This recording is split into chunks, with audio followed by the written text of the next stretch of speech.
This is Ray Milland with a welcome to Hollywood Star Playhouse, brought to you by the Bakers of America.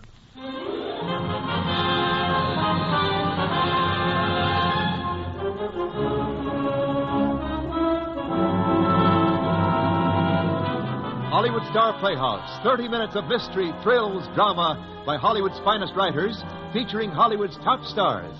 Brought to you by the Bakers of America through the cooperation of your baker. Hello there, this is Wendell Niles. In a moment, we'll bring you Act One of today's transcribed story, Safari, starring Mr. Ray Milland. You know, it was Act One of Safari, starring Mr. Ray Milland.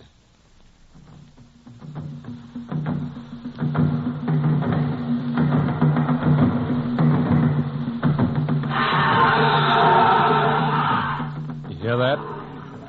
It's a noise for nightmares. The trumpeting of a maddened bull elephant. Immense, crafty, dangerous, able to destroy a man with a single motion. The most frightening sound of the jungle. Sometimes I hear it in my sleep, and I wake in the hot, stuffy tent with cold sweat pouring down my arms. For a moment, I think it's only a dream, that I've nothing to worry about, that Philip Sterling will reach a comfortable old age tramping around the eastern end of Africa. And then suddenly my hand shakes as I put the match to my pipe and there's ice on the back of my neck. I've remembered Gunther Evans and the rogue bull, and I'm afraid.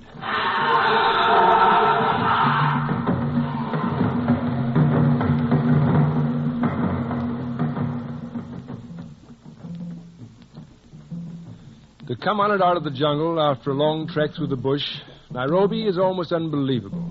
A bright, neon-lit piece of civilization completely surrounded by the primeval darkness of the blue-green jungle that stretches from the Great Rift Valley to the slopes of Kilimanjaro.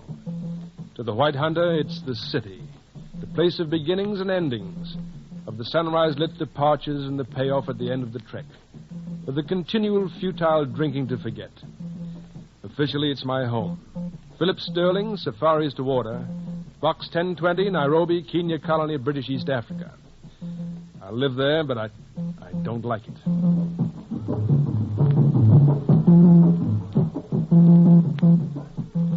He was sitting in the bar at the New Stanley Hotel, a big, broad-shouldered hunk of a man with graying hair and a black Teddy Roosevelt mustache. There were 3 or 4 other Americans in the room, but I knew that he was my man. I knew from the way he laughed, with his head thrown back and his mouth open like the trumpet of a bull elephant. Wouldn't you know, we come 10,000 miles to Africa and end up in a bar just like Elizabeth, New Jersey. Mr. Evans? Yes, that's right. Yeah, you must be Sterling. Where have you been? Expected you 2 days ago. Well, I'm sorry. Well, I've drunk this place dry waiting for you. Didn't you get my cable? Said the 17th. Well, I was on safari, and there's no timetable in the jungle, Mr. Evans. All right. Sit down.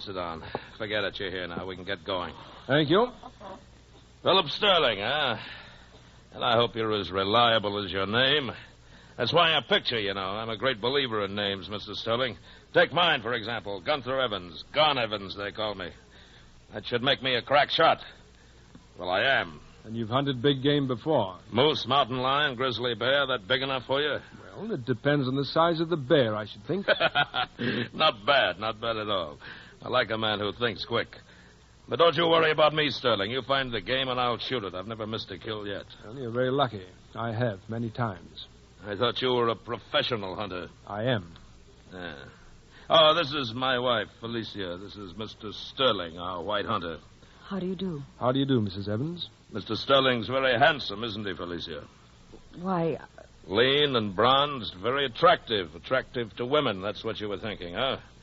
You've been watching him ever since he came in. Why not say so? He might like to hear it. Gun, please. Your letter mentioned elephants, Mr. Evans, but I presume you're after a fairly representative bag of trophies. Kudu, waterbuck, antelope. Don't presume, Mr. Sterling. That's not what I'm paying you for. If I want antelope, I shoot them in Wyoming. I came to Africa for big game. Elephants are the biggest, aren't they? Unless you'd care to try shooting whale. All right, I want elephants. And none of those puny representative trophies either. I want a real bull with plenty of tusk. You know, they got one in the museum at home with 200-pound tusks. Well, I've promised them a bigger one. Now, that's quite an order. Elephants aren't as plentiful as they used to be. It's your job to turn up game. Can you find it for me or not? I can find it in the Ngorongoro. What's that? Well, it's an extinct volcanic crater on the edge of the Great Rift. Takes a special permit. But it's the best hunting in Africa. Well, get the permit. I want elephants. I'm willing to pay for them. Good. But did Mrs. Evans plan to accompany us? My wife goes where I go. Ngorongoro is no woman's safari. Isn't that out of date, Mr. Sterling? I read that there wasn't any danger now, that you traveled by cars and... Yes, normally. But when you shoot in the salt flats or within a few miles of the so-called roads. But for Ngorongoro, you'll have to trek more than 100 miles on foot. Mostly straight up and down through some of the densest jungle in East Africa. Then you don't think I should go? Well, that's not my decision, but I'd advise against it. At best, it'll be uncomfortable. At worst, dangerous. A bull elephant isn't easy game. Gun, why don't I wait for you here? I just hold you back. And you know how I feel about killing. What's the matter this time, Felicia? You see a young lieutenant who appealed to you? Or are you planning to look around after I'm gone? Gun. Or are you just a coward like your father was? All right, Gun.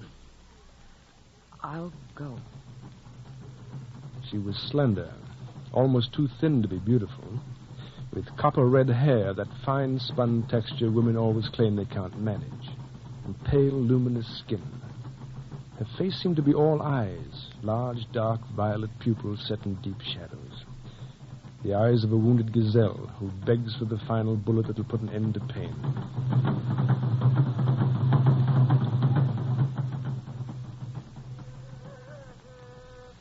Since the dry season was almost over, I had no trouble getting bearers. I picked an even 24. Coastal Swahilis for 10 boys, and the rest Bantus and Wambulus from the Victoria Nyanza region. For elephant trackers, 2 Maasai warriors. Once or twice I thought I noticed Felicia Evans staring at them as they stood by the campfire leaning on their long-bladed spears, but it may have been my imagination. At any rate, she and Gun Evans seemed to have lapsed into a sullen truce. One of the gun boys had found a baby colobus monkey abandoned by the trail and had given it to her for a pet, and she spent most of her time with it, feeding it with an eyedropper and crooning over it as though the thumbless black and white creature were a child. Evans drank and oiled his elephant guns and didn't speak to her until the 5th night. We were camped by a Wambula village on the edge of the Great Rift. There were drums in the village and the black native bear, and our bearers made friends easily. They seem to be having quite a time. Well, it's the Ngomo of Thanksgiving, a dance of gratitude for having lived through the dry season. Why aren't those 2 there, the tall ones with the spears? Well, they're Maasai warriors. They don't mix with these tribes. Felicia, stirs your blood, doesn't it? Animal and primitive. It excites you, doesn't it, Felicia? Don't shout so, Gun. You frighten me. Why shouldn't I frighten him? I'm a man. He's a monkey. You'd better let me get rid of him before he's old enough to bite. I'll have him made into a purse when we get back to Nairobi, huh? Or maybe a muff. You're always complaining about cold hands. You could use a muff. No, thank you. The idea sickens you, doesn't it? Well, that's the trouble with you, Felicia. That's why you'll never make a good hunter. You're afraid of the very thought of killing. I just don't like to hurt things, that's all. Except me. That's not fair, Gun. I've tried to be the kind of wife you want. Lord knows I've tried, but... Well, we're different. You bet we are. I'm not a coward, and you are. Why don't you admit it? I'm going to my tent. Wait a minute. Wait a minute. I want that monkey.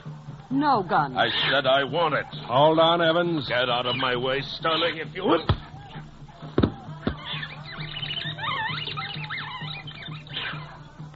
Thank you, Mr. Sterling.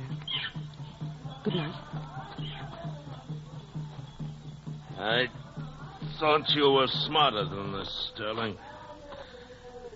I hired you to find elephants. Why didn't you stick to your job? It's my job to keep order in this camp. You're forgetting something, Sterling. This is my safari. I'm paying for it. You pay the bills, Mr. Evans, but I run it. We'll see about that. And while I run it, it'll be no violence. It's enough that we shoot game without cause. Another one, huh? All right. Have it your way. How about a little gin rummy? Shilling a point. No, thanks. scared you'll lose? Last time I played with a client, I wound up owing him for the safari. So I swore off. Which makes you a kind of coward, too. It seems to me, Evans, that most of us are, one way or another. Now, if you don't mind, I think I'll turn in. Go ahead. I'm sticking for a while. I want to keep an eye on those Messiah warriors of yours. They look pretty shifty. That's Felicia. Come on. So it's Felicia now. I wondered why you were in such a hurry to start throwing punches. Come on.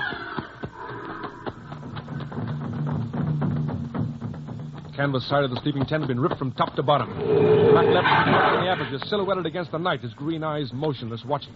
Felicia was about 6 feet from him in the center of the tent. She'd snatched up a small caliber Winchester 70, but she was paralyzed with terror, her hands frozen to the rifle, unable to fire. And above her head, the frightened monkey screeched in panic. Suddenly, the leopard sprang. Evans threw up his gun and fired. The shot was high, dropping the little monkey from the guy rope. The leopard knocked Felicia to the ground and began to worry her with his paws as a cat toys with a mouse. I knew I had time for only one shot. I bent down and pulled the carcass off her motionless body. Is she all right? Yes. She's all right. Just fainted. Hardly even scratched. A lucky shot, though. Yes. Wasn't it? I guess she'll be upset about the monkey. She'll get over it.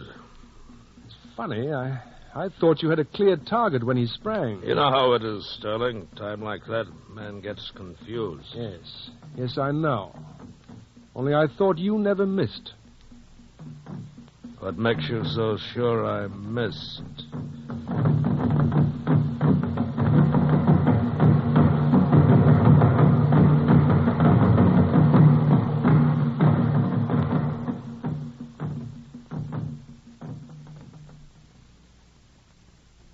We'll return for Act Two of Safari, starring Mr. Ray Milland, in just a moment.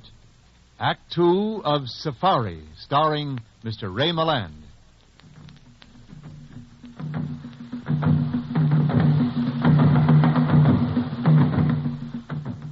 By the next evening, we'd reached the end of the cart track that passes for the government road to Tanganyika, and were ready to begin the long, tortuous climb through the trackless jungle that lines the 9,000-foot-high escarpment of Ngorongoro.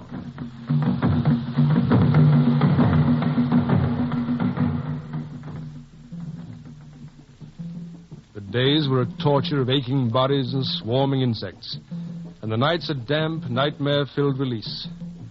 And then at sunset on the fourth day, the rim. A thick gray fog swirled around us. Barely 100 miles south of the equator, yet we shivered inside our heavy coats. Then, quite suddenly, the fog lifted. And spread at our feet was an incredible landscape. A flat crater more than 15 miles across, glowing purple and yellow and red with the wild iris and gladiolus, and ridged with the dark green of the forest that clung to the stream beds. Great herds of game ran free across the plains: zebra, eland, Grant and Thompson gazelle, hartebeest, wheeling and turning by the hundreds, by the thousands. This was Ngorongoro, fantastic jewels set in the heart of Africa. Yeah, it's quite a sight. But I don't see any elephants. They're here. They'd better be. There were elephants, all right, all around us, feeding on the young growth, moving through the thickets with cat-like silence despite their gigantic bulk. Hundreds of elephants, cows, growing calves, young bulls, but not the heavy old tusker Gunther Evans wanted. At first, he took the hunt with almost boyish enthusiasm. But as the fruitless days of tracking followed one after another, he grew more surly, and our dwindling supply of liquor diminished more rapidly. Hadn't you better go to bed, Evans? We want to get an early start again tomorrow. Why? What's the difference? You'll never find me a decent elephant. You don't like me, so you won't find me an elephant. Well, all I ask is just one shot at him. Just one shot. I never miss a shot. Stop looking at me like that, Sterling. Accidents can happen, you know. Especially hunting accidents. You ought to know that. It wouldn't have been an accident. Wouldn't it? You're wrong, Sterling. I'm a lawyer back home. You didn't know that, did you? Well, I'm a good one, see? Let me tell you, no decent DA would even try to take it to court.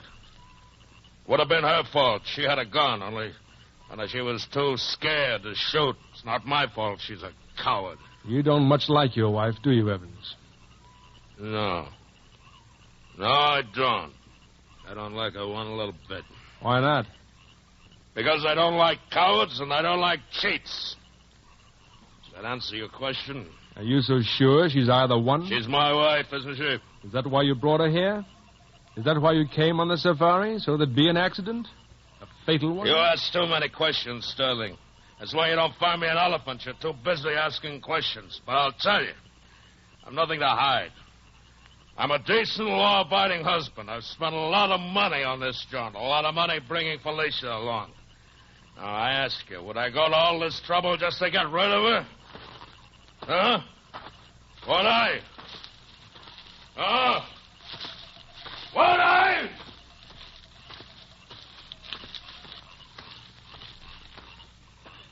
Hello, Philip.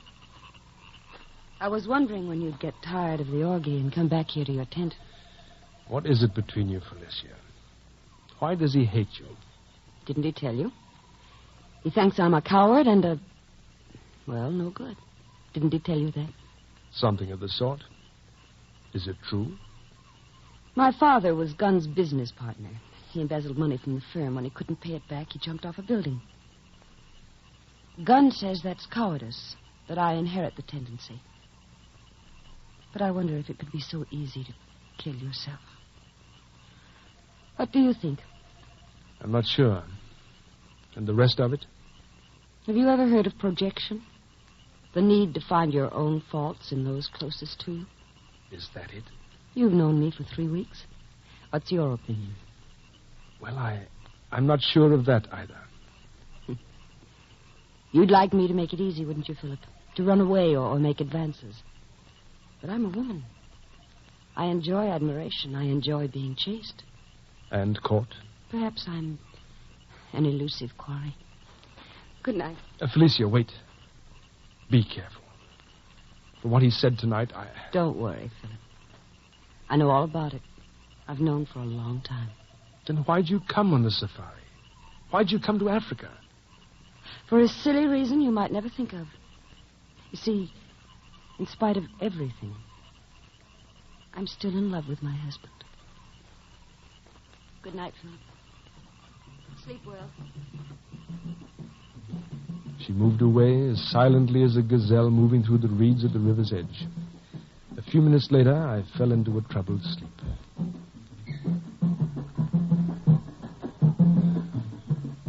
The sun streaming through my tent opening awakened me, but for a moment I thought I was still dreaming. A grizzled, gray-haired Maasai chieftain was standing on the threshold, leaning on his heavy spear. He wore only a lion skin draped over one shoulder, and heavy brass rings dangled from his earlobes.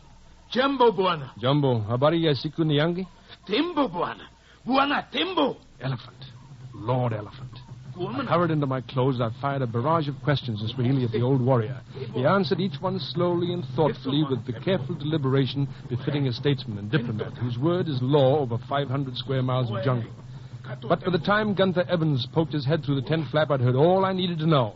What's the old guy after? A handout? I'm not paying good money to support half the natives in Tanganyika. Last night an elephant destroyed a Maasai village, a Buana elephant, a rogue bull. Huh? A big one? He says that the tusks drag on the ground when he feeds 250 pounds of ivory at the very least. Well, where is this village? On the outer rim, a half-day's trek. Well, what are we waiting for? Fetch the bearers. I'll wake Felicia. Wait. Why don't let us stay here, Evans? It'll be a tough trek. You may be running the safari, Mr. Sterling, but I'll ask you to remember that Felicia's still my wife. But elephants aren't like other animals, Evans, who run from the guns and fight only when they're cornered. There are hunters among them who kill for sport, and their quarry is a man. And this one's a rogue bull, an old, experienced killer. My wife goes where I go. You'll take a chance with the rest of us. Oh, I get it. You worried about last night. I was baiting you. Didn't mean a thing. Didn't it? All right, I'll make you a deal.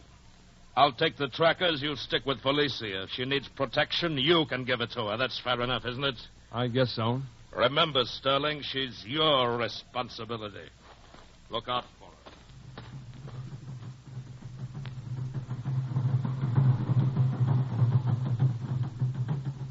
We reached the ruined village by mid-afternoon. The spoor led into the thick jungle, following a path worn smooth as marble by the lumbering feet of the thousands of elephants who had come by this route into the Ngorongoro since the beginning of history. Evans and the Maasai beat the woods on one side of the trail, and Felicia and I took the other. And then, without warning, the rain came. Sudden darkness, a peal of thunder, followed by a steady, drenching downpour. We slogged on for nearly a mile, sinking up to our ankles in the mud. I was about ready to turn back when I heard it. The maddened bull was directly in front of us, his great head lifted toward the sky, trumpeting defiance at the elements. I signaled Felicia to back away before he saw us and unleashed my rifle. She nodded and stepped backward, crashing into a dead branch. I had a clear, head-on shot. I aimed, squeezed the trigger carefully, and... my gun useless. Empty. Tampered with empty. Behind me, I heard Felicia's rifle. Empty. Then the elephant came toward us. I threw myself in front of her, knowing full well that there's no shield against that crushing weight. I remember having time to think that Gun Evans had chosen his weapon well. It wasn't every killer who could wield an elephant. And then the brute was there. I threw the useless rifle in his face. It caught him full across the mouth. He paused, immobile, as his giant 10-foot ears heard another alien sound. Evans had a box seat for the show, atop a neighboring gum tree. My thrown gun had served as comedy relief.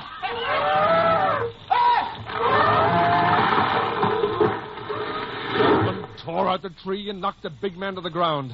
Evans raised his gun as he fell, but his finger froze on the trigger, and his face was a mask of fear as the bull dropped to his knees, slowly, inexorably bringing his tremendous weight down on Gunther Evans. I got to my feet.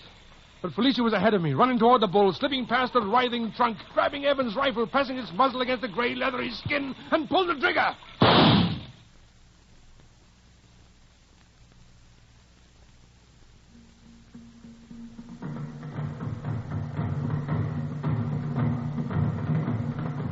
We carried Gun Evans back to the base camp.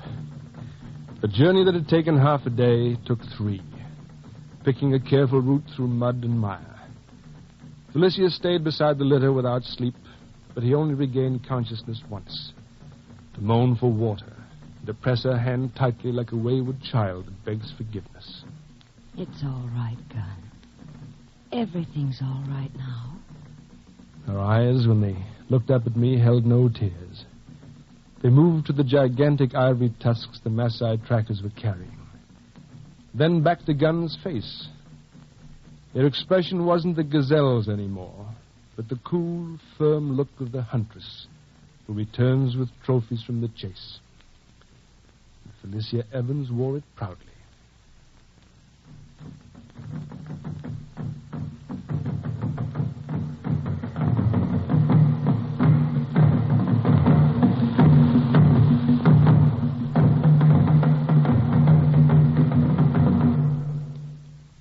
That's one of the most thrilling things we ever heard. Thanks. Say, Wendell, in that thanks department, please don't forget Joan Banks, Paul Freese, and Bill Conrad, who played Gun Evans. You said it for me, Ray, and thanks again. We'll hear from our star of next week's Hollywood Star Playhouse, Miss Barbara Stanwyck, right after our Bakers of America home economist, Miss Helen Reed, echoes the famous words of Marie Antoinette. Let 'em eat cake. Miss Reed? Thank you, Mr. Niles. When it comes to company or family desserts, you can save time and trouble and money when you simply let 'em eat cake. And, of course, I mean baker's cake. And I have several good reasons for suggesting you rely on baker's cakes for your desserts. You see, whether you buy a frosted layer cake, a plain white or yellow cake, the very popular pound cake, angel food cake, or any of the many, many kinds and sizes of cakes you can buy in your food store, with a baker's cake, you always have the makings of a quick, inexpensive, and delicious dessert. Ice cream is always the ideal companion for cake. Crushed pineapple, crushed strawberries or raspberries, sliced peaches, sliced bananas always go well with cake. Many times, a heaping cloud of sweetened whipped cream is all you need to turn plain cake into a deluxe dessert. So when you visit your food store tomorrow, visit the bakery department. Find out for yourself what wonderful cakes you can buy. Then discover what wonderful desserts you can make with a baker's cake. Well, thank you, Miss Reed. Now, here is the star of next week's thrilling story on Hollywood Star Playhouse, Miss Barbara Stanwyck. It was music, beautiful, heavenly music. The kind you'd associate with an angel. And yet there was something tragic about it, something horrible, because it was played by a devil.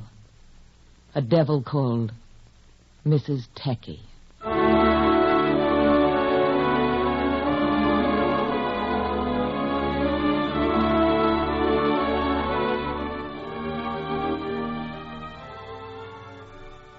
Ray Milland can currently be seen in the Paramount picture Something to Live For. Tonight's transcribed story was written for Mr. Milland by Robert Yale Livett. The entire production is under the direction of Jack Johnstone. All characters and incidents were fictitious, and any similarity to actual characters or incidents is purely coincidental. This is Wendell Niles speaking for the Bakers of America, inviting you to be with us again next Sunday for Hollywood Star Playhouse.